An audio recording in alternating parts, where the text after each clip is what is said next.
Oke, kita lanjut ya. Jadi nanti saya share videonya, Anda pelajari semua. Nah, sehingga nanti pada saat sesi kuliahnya, kita tinggal tanya jawab aja. Mudah-mudahan bisa begitu ya. Gimana, setuju nggak? Siapa? Siapa? Insya Allah. Ya. Nanti juga saya share e-booknya yang kita pakai. Di situ kira-kira ada 12 e-book ya.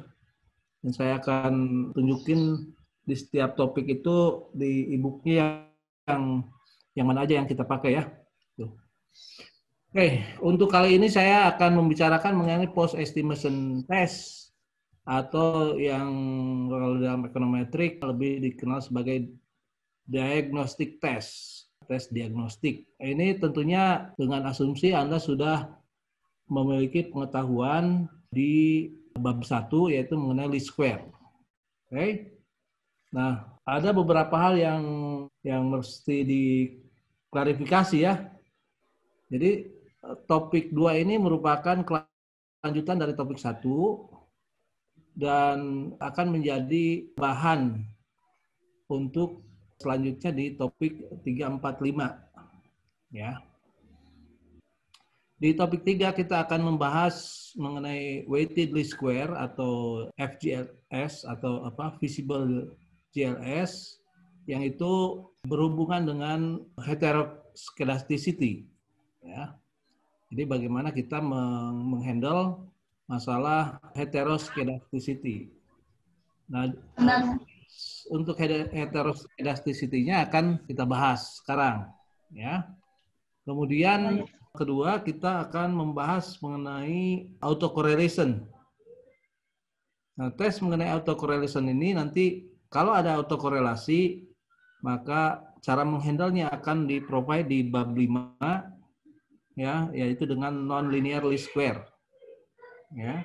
Di bab ini juga akan dibicarakan mengenai ya, model specification test, yang itu akan terkait dengan instrumental variable, ya, instrumental variable atau instrumental variable least square, IV least square ya, atau two stage least square.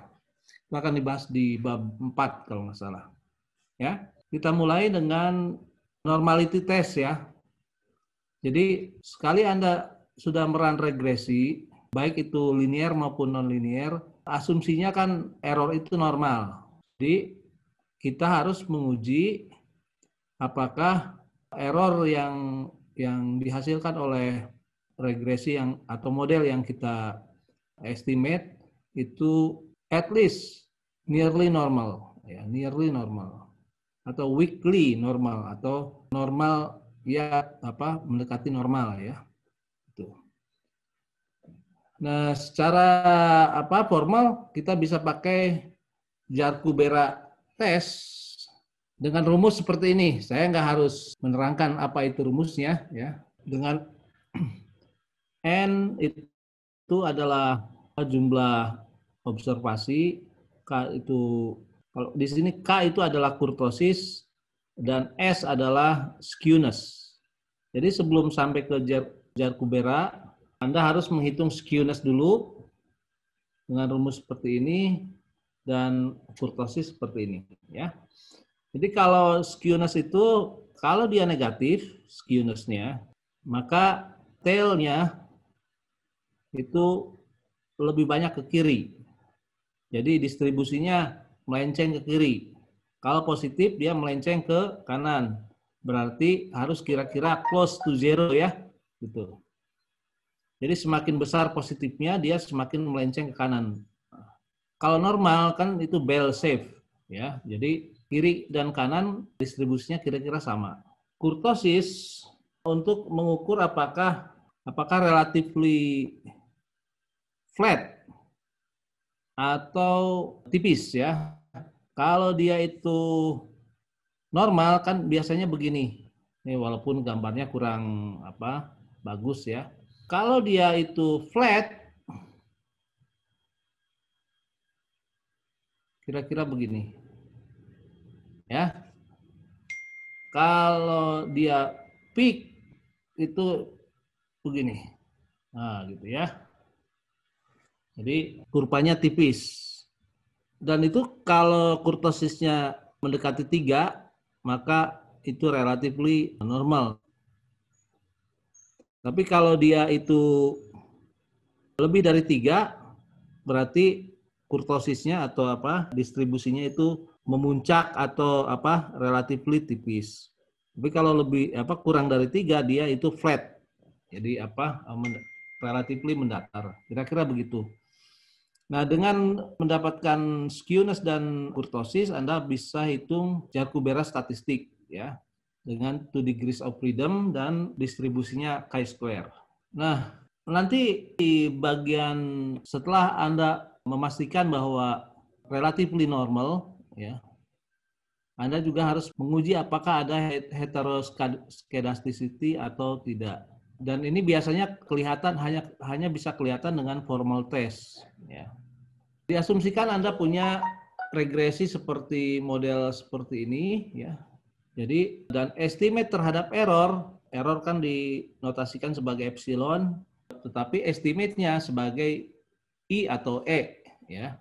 Biasanya ya, kalau kita punya homoskedasticity, maka variansnya itu konstan. Ya. Varians konstan. Nah, kalau varian konstan, maka dia tidak bisa diterangkan atau memiliki pola, varians yang memiliki pola ya. Karena itu, kita regresikan square error-nya yang estimated ya, terhadap 1 dan Z. Nah, Z ini adalah either data yang kita punya, seperti misalkan X1, X2 atau income, price, ya, substitute price, ya kan, price of substitute goods, ya, itu, atau price of complementary goods, ya, anything. Atau Z itu bisa juga variabel yang tidak termasuk dalam model. Ya, misalkan distribusi hujan di Bogor, ya, itu bisa kita masukkan. Ya. Selama distribusi hujan di Bogor itu tidak random, ya, maka justified untuk dimasukkan ke dalam model untuk menguji bahwa squared error atau error kuadrat itu tidak memiliki pola. Ya. Nah, homoskedasticity itu terjamin bila square error itu hanya signifikan terhadap konstan ya, 1 ini ya. Nah, prakteknya tentunya kita membuat model seperti ini ya, seperti Godfrey test itu kan menggunakan model seperti tadi ya. Jadi error square atau square dari kuadrat dari error itu fungsi dari Z. Nah, Z itu apa sih? Yaitu mengandung 1 dan Z kecil. Z kecil itu adalah variabel yang kita masukkan dalam model ataupun bukan. Jadi, dan relatif sederhana ya. Jadi, hanya dengan F-test dan LM-test. Kalau F-testnya signifikan, berarti alfa itu signifikan. Dan dengan demikian square error atau square error itu memiliki pola. Kalau memiliki pola, maka kita bilang bahwa square error itu memiliki pola, maka kita bilang bahwa the error term atau the variance of error term is not homoskedastic. Ya, jadi varians dari error itu tidak homoskedastic atau kita bilang homoskedasticity is rejected. Dengan demikian ada kemungkinan bahwa varians dari error itu adalah heteroskedastic. Yang kedua adalah Y-test. Y-test ini sebetulnya juga adalah merupakan specification test.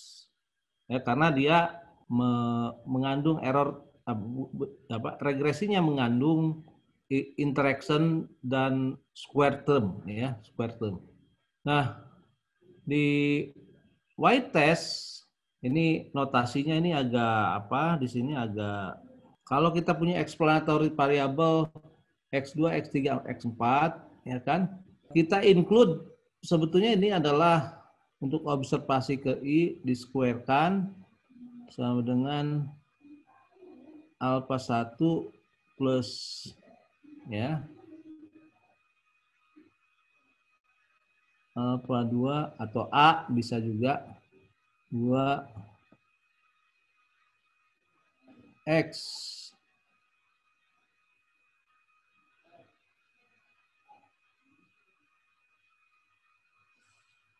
dua I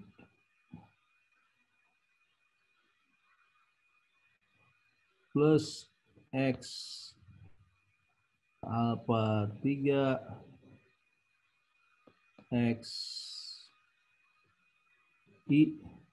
Jadi ditambah dengan alpha 3 X 3I sampai berikutnya ya. Nah, ditambah dengan alpha 4, kalau dia hanya X2, X3, maka alpha 4-nya adalah X2 kali X3, gitu loh. Ya.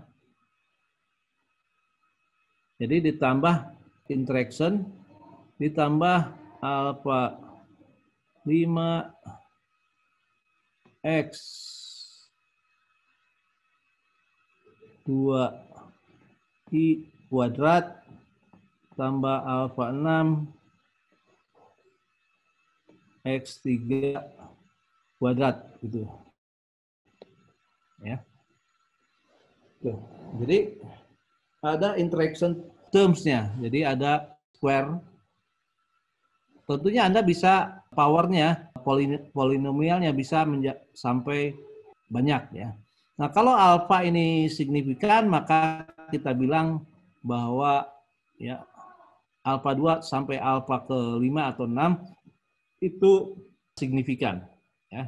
Dan karenanya ada heteroskedasticity. Nah, berikutnya adalah Engels-Arch LM test. Ya, jadi kalau dalam Arch test ya, square dari error itu kita fungsikan sebagai apa? Fungsi dari leg dari square of error. Jadi maksudnya kan ini autoregressive conditional heteroskedasticity. Jadi heteroskedasticity-nya kita asumsikan mengikuti pola arch ya dengan order key.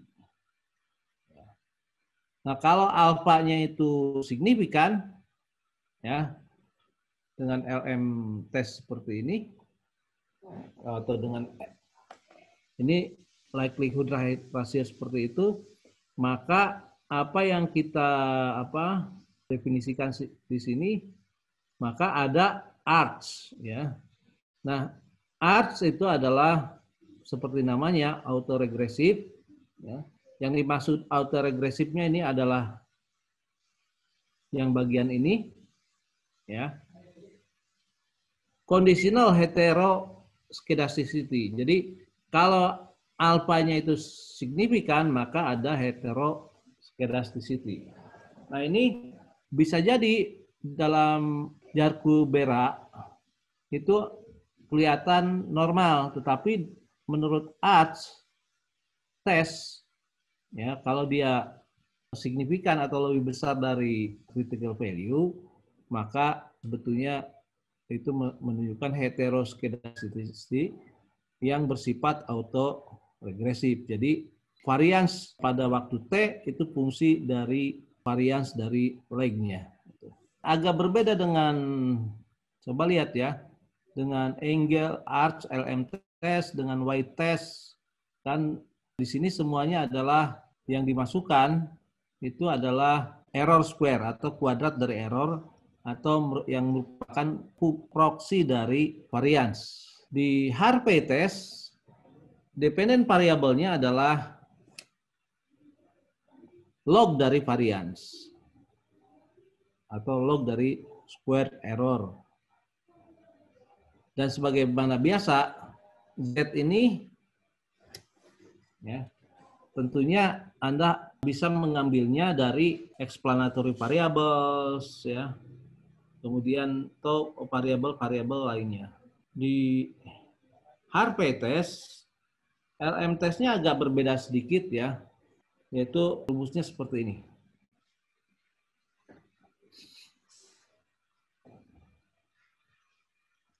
Kemudian Gleiser itu tidak menggunakan error kuadrat, tetapi menggunakan absolute value dari error.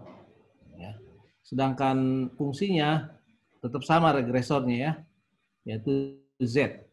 Dan Z adalah bisa explanatory variable atau variabel-variabel yang berada di luar model. Ya. Jadi bisa variabel yang ada di dalam model maupun variabel yang berada di luar model. Nah, ini untuk tes heteroskedasticity. Nah, tentunya ada pertanyaan, bagaimana kalau ada heteroskedasticity? Nah, ini nanti kita akan bahas di topik 3 minggu depan ya. Cara mengatasi heteroskedasticity. Kemudian yang berikutnya adalah kita harus menguji apakah error itu autocorrelated atau tidak. Ya. Jadi apakah dia merupakan fungsi dari error sebelumnya atau tidak. Karena kita bilang autoregresif, maka tes ini hanya berlaku untuk time series data. Kalau tadi heteroskedasticity test itu berlaku baik untuk time series maupun cross section data. Nah, kalau untuk time series, maka ada tambahan lagi yang kita sebut dengan test for autocorrelation ya.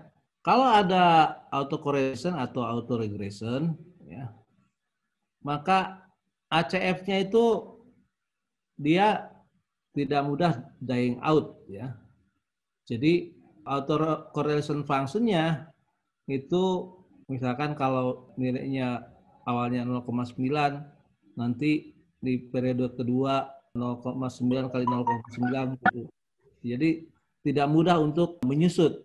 Sebaliknya kalau PACF, kalau ada autocorrelation, dia signifikan pada leg keberapa ya gitu. Untuk melihat apakah signifikan atau tidak, kita menggunakan Legendre box Q statistik. Dan ini adalah rumusnya ya. Mudah-mudahan jelas. Saya sendiri tidak jelas rumusnya ya, karena ketutup sama nama saya.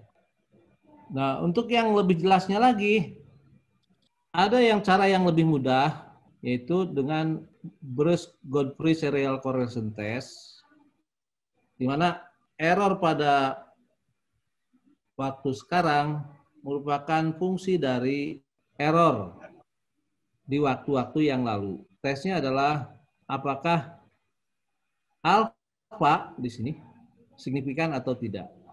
LM statistiknya seperti ini, ya.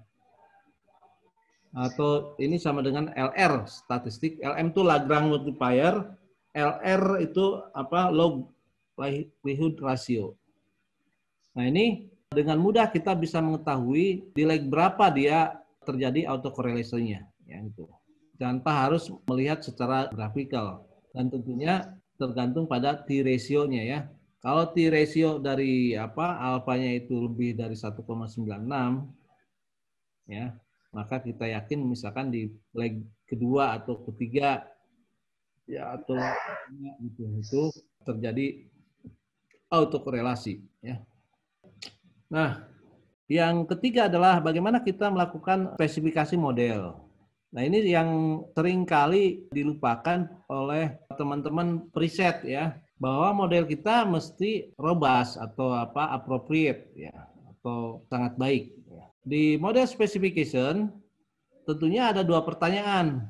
Satu, apakah model yang kita miliki itu sudah memasukkan semua explanatory variable yang dibutuhkan atau tidak. Jadi berapa explanatory variable yang appropriate atau yang tepat yang bisa menerangkan model secara baik. Itu pertanyaan pertama. Pertanyaan kedua lebih kepada functional form. Apakah fungsinya itu fungsi linear atau non-linear? Nah, kalau untuk berapa jumlah variabel yang harus di-include, maka kita melakukan apa yang kita sebut variable selection test. Sedangkan untuk functional form, ya, kita melakukan apa yang disebut regression specification error test. Jadi spesifikasinya kita tes apakah model itu misspecified atau tidak. Ada dua istilah yang harus Anda ingat, ya, yaitu redundant and omitted variable. Nah, apa yang disebut omitted variable? Masalah omitted variable atau problem of omitted variable itu terjadi ketika Anda tidak memasukkan satu atau lebih variabel yang seharusnya dimasukkan dalam model. Jadi ada variabel yang Anda omit, ya, atau ada variabel yang Anda exclude dari model. Misalkan food demand itu depend on income and prices, ya, dan Anda kemudian karena memang malas untuk menghitung sendiri food price index, ya, misalkan, ya, Anda hanya memasukkan income saja, maka model Anda suffer from omitted variable. Ya. Nah, kalau ada omitted variable problem, maka Anda harus mencoba untuk menambahkan ke dalam model tersebut satu atau dua variabel lainnya. Ya. Nah, redundant variable problem itu terjadi ketika Anda kelebihan explanatory variable. Misalkan X3 dengan X5 itu redundant. Dia memberi informasi yang sama, tapi dua-duanya Anda masukkan. Dan ini kemudian biasanya mengakibatkan apa yang kita sebut dengan multicollinearity. Karena itu salah satu yang anggap tidak terlalu penting dibandingkan dengan yang lainnya. Misalkan kalau X5 itu dianggap tidak terlalu penting dibandingkan X3, maka X5-nya kita, ya, karena kita kelebihan variabel. Nah, ada dua cara yang bisa kita tempuh untuk melihat apakah kita perlu menambah atau mengurangi jumlah variabel di dalam model. Yang pertama secara parametrik dengan menggunakan f-test, ya. Tentunya kalau saya sebut f-test nanti akan sama dengan LR, LM, ya kan? Konsekuensinya Anda juga bisa menggunakan LR dan LM. Jadi untuk setiap tes yang bisa dilakukan dengan f-test, maka counterpartnya Anda bisa menggunakan LR atau LM test. LR itu adalah likelihood ratio test dan LM adalah Lagrange multiplier test. Nanti di bab mengenai maksimum likelihood kita akan bahas mengenai LR dan LM dan kemiripan atau kesamaannya dengan f-test. Nah, karena maksimum likelihood belum kita bahas, maka LR dan LM tidak saya kemukakan, tetapi Anda boleh tahu aja sekarang, ya, bahwa ada alternatif lain untuk tes parametrik, ya. Atau secara non parametrik, yaitu dengan AIC, Archaic Information Criterion, atau dengan Schwarz Criterion, atau dengan Hannan-Quinn Criterion, ya, untuk memilih model yang terbaik. Taruhlah model yang unrestricted, misalkan, ya, Y itu adalah fungsi dari X1, X2, X3, X4. Ya, jadi ada 4X. Ini yang unrestricted. Anda curiga bahwa ada redundant variable, ya kan? Misalkan untuk yang restricted-nya itu Y merupakan fungsi dari X1, X3. Ya. Jadi kita omit dua variabel yaitu X2 dan X4. Ini yang kita sebut restricted. Ya. Restricted model. Makanya di dalam rumus F-nya ya, RSS R itu adalah RSS dari restricted model. RSSU adalah RSS atau residual sum square dari unrestricted model. Dan hampir bisa dipastikan selama jumlah variabel di restricted model itu kurang dari jumlah variabel dari unrestricted model, maka RSS-nya akan cenderung lebih besar. Nah, KU adalah jumlah koefisien. Dalam hal ini kalau di model yang unrestricted ada 4, ya kan? Sedangkan KR itu adalah jumlah koefisien yang ada di model restricted model. Jadi selisihnya adalah 4 kurangi 2 sama dengan 2 gitu loh. F-test itu pada dasarnya apa sih? Coba Anda lihat ya. Di bagian ini nih.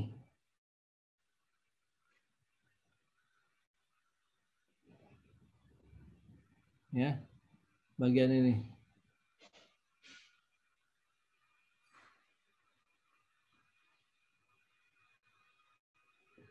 Itu adalah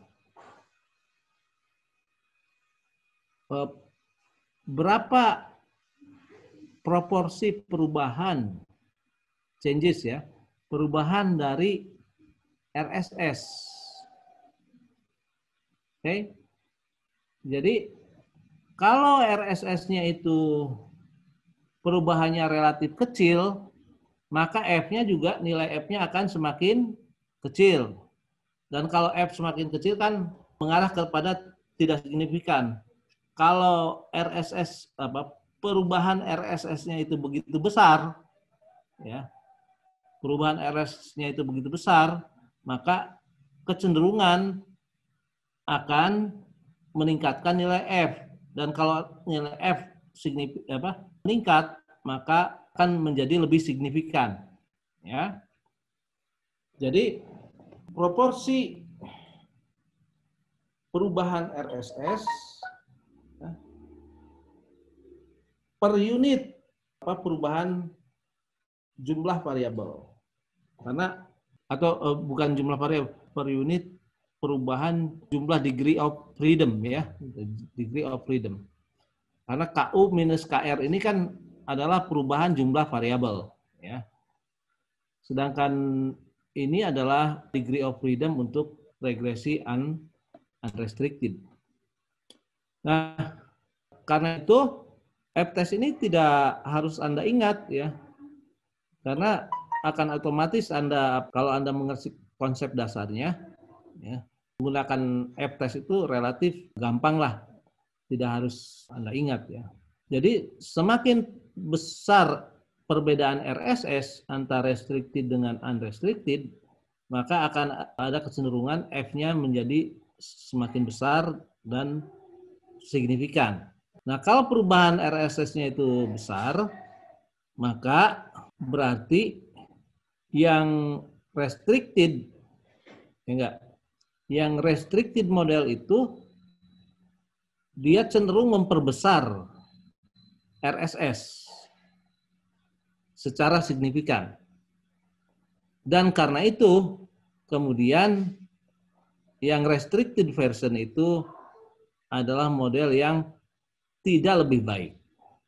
Oke, paham ya? Paham. Nah, selain F-test, kita bisa pakai LR dan LM. Tetapi kalau Anda tidak suka menghitung nilai F-test atau LR atau LM sendiri ya kan, Anda tinggal run model restricted yang ini, yang pertama ya.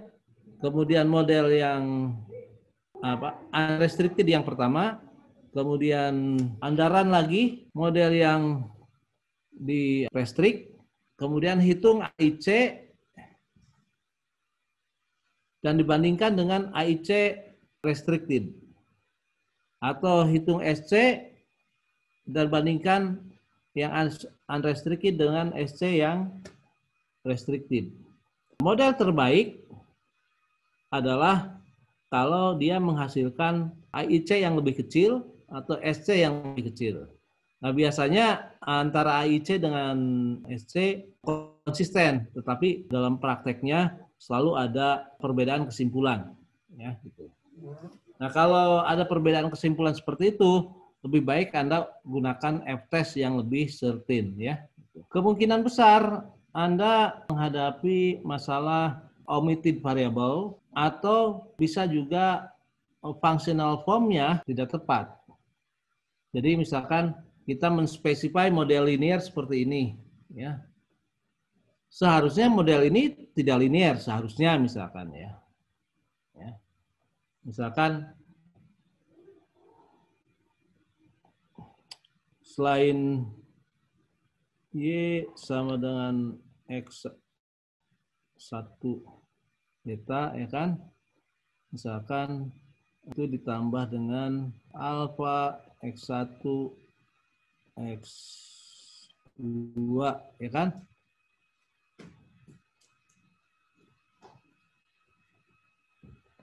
plus error, misalkan begitu loh ya. Yang ini kan ada interaction term ya, belum lagi kalau ini kita tambahkan lagi misalkan X2 kuadrat gamma gitu ya, X2 kuadrat. Nah, ini ada polynomial terms. Nah, kalau model yang Anda specify adalah model yang linear seperti ini, dalam functional form ya, maka cenderung model Anda itu misspecified. Atau dengan kata lain, ada masalah omitted variable problem. Karena Anda mengeksklud alfa dan gamma. Nah, bagaimana kita melakukan pengujiannya? Ya gampang saja ya, yaitu buat regresi dalam yang pertama itu dengan mengestimasi equation yang semula, kemudian kita run kembali apa yang disebut auxiliary regression dengan memasukkan y hat ya, atau predicted value dari dependent variable. Ya. Nah, dependent variable ini predicted value-nya dibuat polinomial. Misalkan kalau J-nya itu 3, berarti dari mulai y hat kuadrat sampai y hat pangkat 3. Dan kalau alfa Z-nya itu salah satunya saja signifikan, maka itu menunjukkan bahwa either model Anda itu mengalami omitted variable problem atau mengalami masalah functional form-nya misspecified. Kira-kira begitu. Nah, jadi setelah Anda melakukan berbagai, taruhlah Anda kan biasanya mencoba-coba berbagai macam variabel, akhirnya dapatkan model terbaik. Jangan lupa setelah Anda melakukan berbagai pengujian itu, Anda harus yakin bahwa functional form-nya itu tidak misspecified. Ya, tidak misspecified. Karena biasanya dalam prakteknya Ramsey reset test ini cenderung dilupakan dalam prakteknya ya. Kalau saya lihat tuh dari publication di 2 maupun S3 pada umumnya tidak melakukan reset test. tentunya Anda akan bilang, Pak, itu apa Ramsey Research Test itu kan di jurnal juga tidak pernah dilakukan ya. Bukan tidak pernah dilakukan, pasti sudah dicek kalau di jurnal yang referee-nya bagus ya. Itu pasti sudah dilakukan, hanya saja karena specification test itu cukup diketahui oleh referee-nya aja atau apa editornya saja ya kan. Oh, ini sudah melakukan heteroscedasticity, sudah melakukan apa autocorrelation test, berbagai macam diagnostic test itu sudah dilakukan. Maka tidak ditampilkan lagi dalam output jurnal ya gitu. Makanya di jurnal top itu jarang sekali orang menampilkan post estimation test atau diagnostic test ya. Karena dianggap bahwa pembaca itu tidak perlu mengetahui itu, dan berbagai macam tes itu sudah dilakukan oleh autor sepengetahuan dari editor. Jadi editornya pun pasti mengecek apakah sudah dilakukan berbagai tes tersebut. Oke ya, mungkin itu kuliah untuk hari ini. Coba kalau ada pertanyaan. Ya, Bapak nanya. Ya. Biasanya kita untuk menghindari misspecifikasi model, kita arahkan untuk modelnya adalah model linier. Sehingga model yang kita buat itu kita transformasi menjadi model linier menggunakan double log. Itu bagaimana, Pak? Ya, boleh-boleh aja. Nanti saya kasih referensinya ya. Itu kan ada statistiknya itu ya, ada tes statistiknya untuk itu. Memilih antara log model atau linear model itu ada statistiknya. Kalau nggak salah Box-Cox transformation ya. Box-Cox transformation itu bisa Anda baca. Nanti saya di buku yang e-booknya yang akan saya distribusikan itu ada lah ya. Kalau kita menggunakan data panel itu saya pernah dengar katanya udah nggak perlu lagi dites persoalan asumsi klasik. Itu bagaimana itu, Pak? Nanti akan saya jelaskan di panel data pakai apa yang disebut robust standar error ya. Robust standar error. Kecuali Anda pakai robust standar error, berbagai macam asumsi normality ya. Saya tidak suka memakai istilah klasik ya. Berbagai asumsi normality itu perlu dicek ya, mulai dari Jar-Kubera, kemudian heteroscedasticity sampai autocorrelation itu perlu Anda cek. Nah, dengan robust estimations, robust standard error, ya apakah Anda pakai White standard error atau New West standard error, itu dijamin bahwa errornya itu sudah dikoreksi untuk mengikuti normality. Ya, gitu. Jadi nanti akan Anda ketahui bahwa apa yang selama ini dikerjakan oleh teman-teman itu tidak sepenuhnya mengikuti jurnal. Ya enggak? Tidak sepenuhnya mengikuti jurnal karena memang di jurnal tidak pernah dibilang Anda harus menguji atau dilakukan uji heteroscedasticity, dilakukan uji autokorelasi ya. Itu tidak pernah diungkapkan. Tetapi bukan berarti tidak dilakukan. Ya. Itu harus tetap dijamin. Asumsi normality itu harus tetap dijaga. Ya. Tidak ada heteroscedasticity, tidak ada autocorrelation, itu tetap harus dilakukan pengujiannya ya. Kalau yang itu Pak, collinearity variable tidak terlihat ya? Jadi yang saya bicarakan itu adalah pelanggaran asumsi ya. Multicollinearity itu bukan pelanggaran asumsi. Makanya kalau di textbook standar ya tidak pernah dibahas mengenai secara detail ya mengenai perlunya untuk mengatasi masalah multicollinearity. Oke? Paham ya? Ya bisa-bisa aja itu menjadi masalah, tetapi Anda harus punya bukti dengan cara melakukan uji redundant variable test. Ya, oke.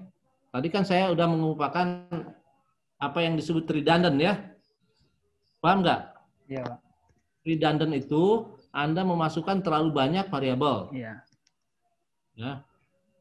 Anda exclude sebagian variabel, itu justifiable enggak?